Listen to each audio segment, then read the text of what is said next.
Good morning. Today we are going to see a new lesson, respiration in plants. Respiration in animal and human being, you would have studied in lower classes. Now this year we are going to study about respiration in plants. All the living organisms respire. Okay. So before we start this respiration plant, I would like to introduce three main terms. All the activities that takes place in our body, in the body of the living organisms, are called as metabolism, metabolic activities. Okay, and this metabolism involves two processes. One is anabolism, the other one is catabolism. Anabolism, small simple substances are combined to form bigger substances, bigger molecules. So it is a constructive process, anabolism. Whereas catabolism, destructive process. The food is digested and stored, broken into small molecules, simple molecules, taken to the tissues, stored there in the tissues. The food has been stored in the tissues. Okay, so that is constructive process. And that food that has been stored in the tissues, in the cells, are broken down into simpler substances. So during this process, only respiration takes place. So that is catabolism, is destructive process. Okay. So bigger molecules are broken down into smaller molecules. Okay. So metabolism is all the activities that takes place in our body. It's called metabolism. It involves anabolism and catabolism. Anabolism is a constructive process and catabolism is a destructive process. What we are going to study here is catabolism only. Okay, respiration is a catabolic process. What is respiration?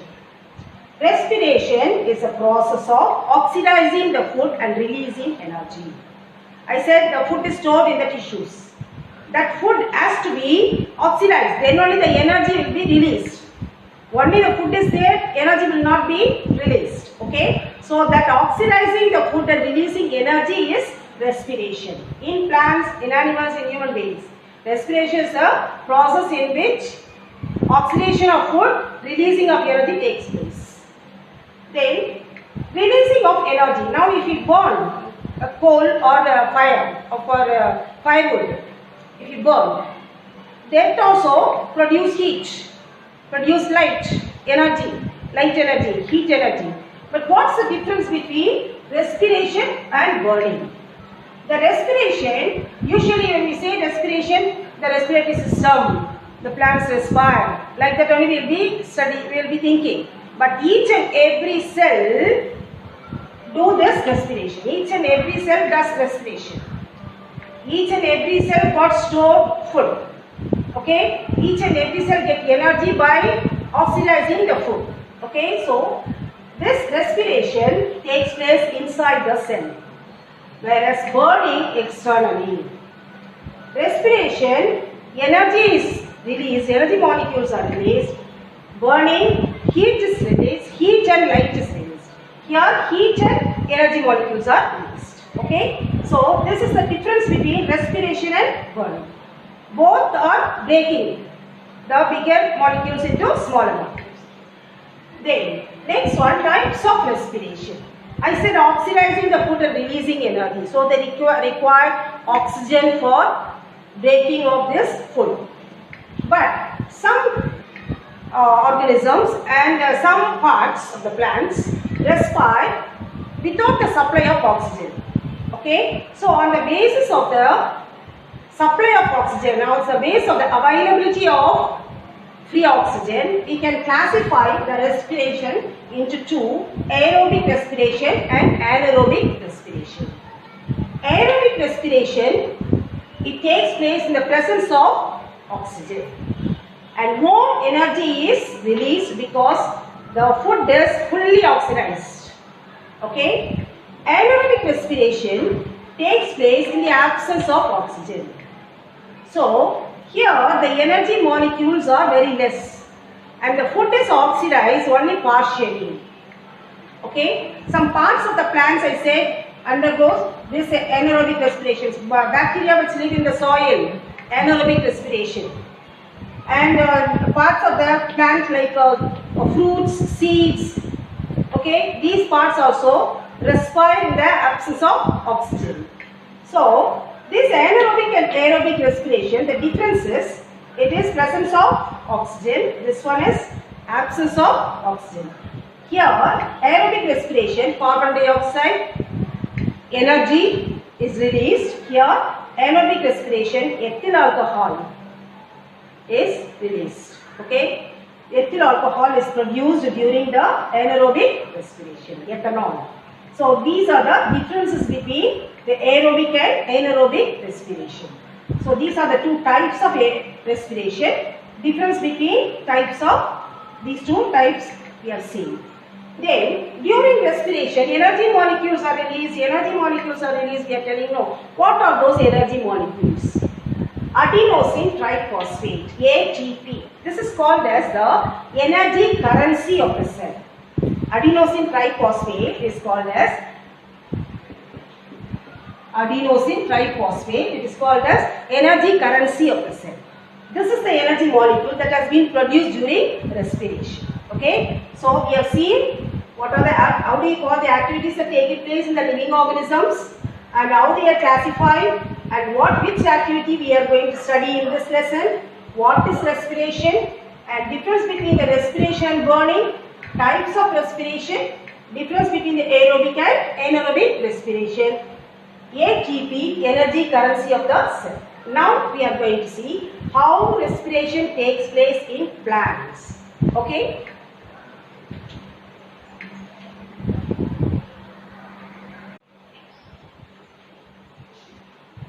Okay. Now respiration, how respiration takes place in plants. Parts involved. If you take the respiration in animals and human beings, we can say that respiratory system, lungs, external nostril, internal nostril, trachea, bronchiole, like that we will say. But in plants, it has no systems for respiration. They have only the parts. What are the parts involved in respiration? In respiration, they need oxygen. Okay, that oxygen is present in air.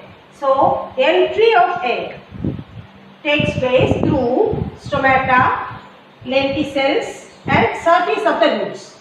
All the parts respire in plants. They do not have any particular respiratory system like animals. Okay. So stomata are seen in the surface of the leaves, upper and lower surface.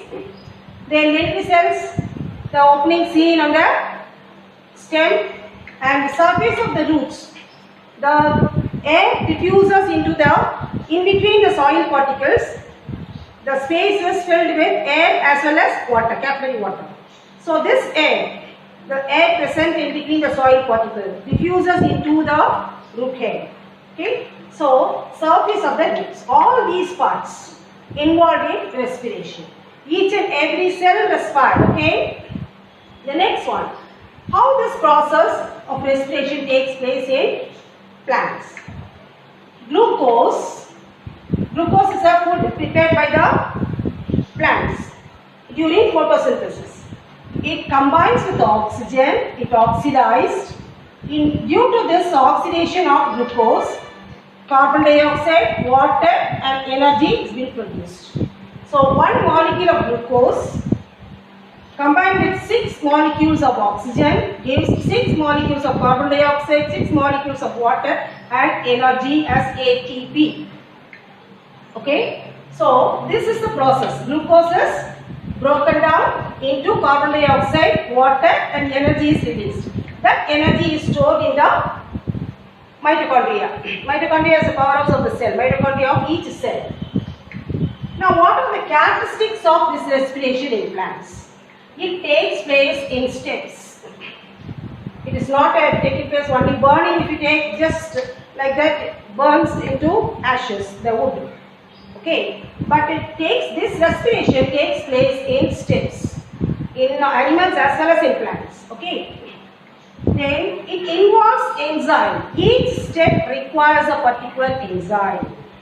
Okay. Next, chemical energy in the form of ATP. It releases energy, heat energy and chemical energy. Okay. In plants, Heat energy is very less. Most of the energy is chemical energy that is produced as ATP and stored in mitochondria. Okay, so these are the characteristic features of respiration in plants. Then the steps takes place in steps. I said no. What are the steps? It takes place in 2 steps: glycolysis and Krebs cycle. During glycolysis, it takes place in cytoplasm. Glycolysis takes place in the cytoplasm of the cell. During glycolysis, glucose is converted into pyruvic acid. Glucose is 6-carbon molecule.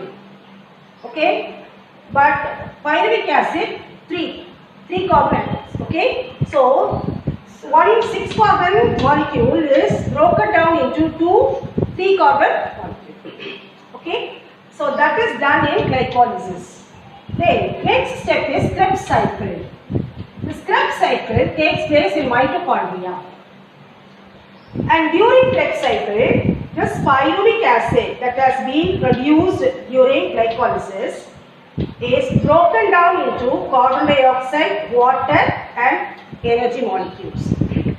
Okay, so breaking of CO2 is 1 carbon atom. Okay, pyruvic acid 3 carbon atoms. So first 6 carbon atom is broken down into 3 carbon atoms molecule. 3 carbon molecule is broken down into single carbon. Okay, CO2. So in pyruvic acid is broken down into carbon dioxide, water and ATP. And this ATP, adenosine triphosphate, is produced and stored in the mitochondria. Why we are calling this one as a Krebs cycle? See, glucose is broken down into carbon dioxide, water and energy. And this ATP is converting this ADP. ADP is already there. I will tell you how this ADP is formed. Okay. So this energy phosphate molecule, using this energy, one phosphate molecule is, phosphate atom is added to this adenosine diphosphate and change it into adenosine triphosphate. Okay. This is energy molecule is stored in the mitochondria. And for all the various activities, this energy is used. Okay. During this usage, it loses this phosphate. And again the ATP is converted into ADP.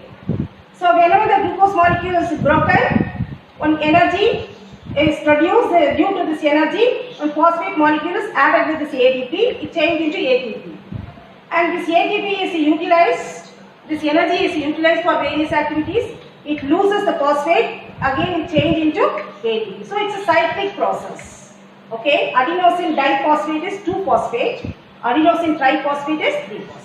This is how the respiration takes place in plants. Okay, so we have seen what are the parts involved in respiration in plants, and they don't have any system like us, and the process, how it is taking place. Then what are the characteristic features of respiration in plants, and what are the steps, how the respiration takes place in plants. Okay, then in science, if we say anything, they won't accept, we have to prove. Okay, so how do we prove that respiration takes place in plants? That next we are going to see by doing few experiments. Okay.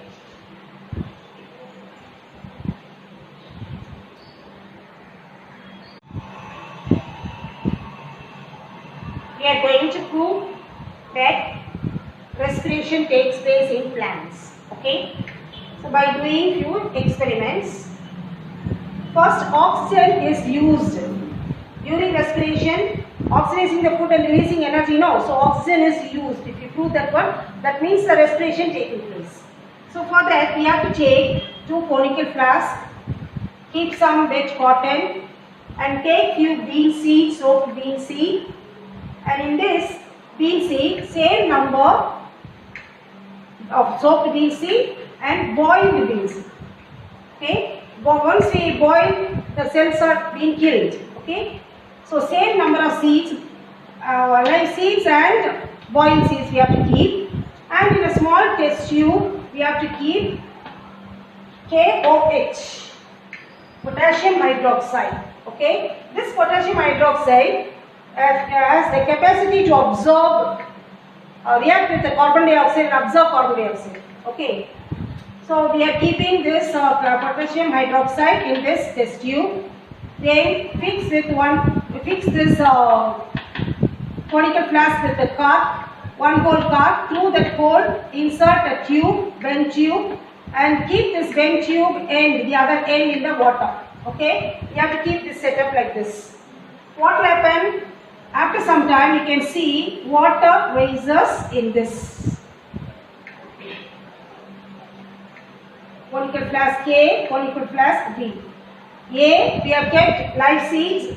B, we have kept the boiled seeds. Dead. Okay.